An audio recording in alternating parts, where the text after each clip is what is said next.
The imposing three-story building across the street was erected in 1891 by three partners.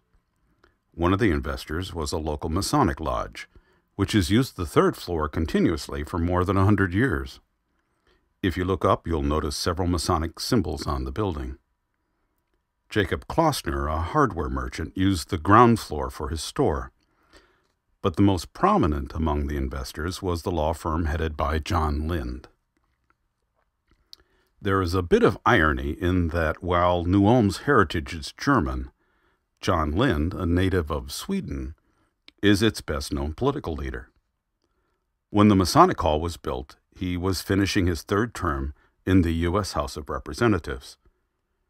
Lind had an independent streak, politically and personally. He began his career as a Republican, but broke with the party in the 1890s, swayed by the populist rhetoric of his friend, William Jennings Bryan. In 1898, he ran for governor and won by a narrow margin, ending 40 years of Republican control of the governor's mansion.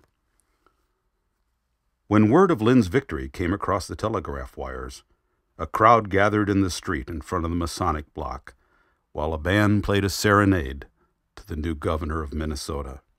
Lights illuminated every window of the building, and overhead fireworks lit the night sky.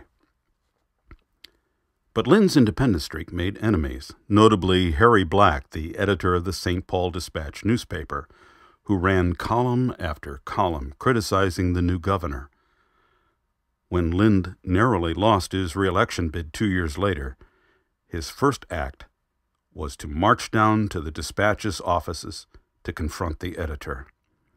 The two had a heated exchange when suddenly Lind reared back and punched Black, knocking him to the floor. This was pretty remarkable because the governor had lost his left hand in an accident as a young man. As a New Ulm newspaper noted, he led with his right for obvious reasons. The Masonic Block was designed by Mankato architect Frank Thayer, who had completed work on Lind's home only a few years earlier.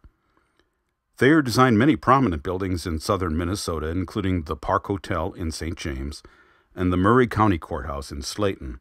Both are listed on the National Register of Historic Places. While you are in New Ulm, I encourage you to visit the Lind home, which is still standing on the corner of Center and North State Streets. After he lost the governor's race, Lind continued to stay active politically, serving again in Congress from 1903 to 1905. To the end of his career, Lind remained a maverick, independent, and fiercely committed to his principles.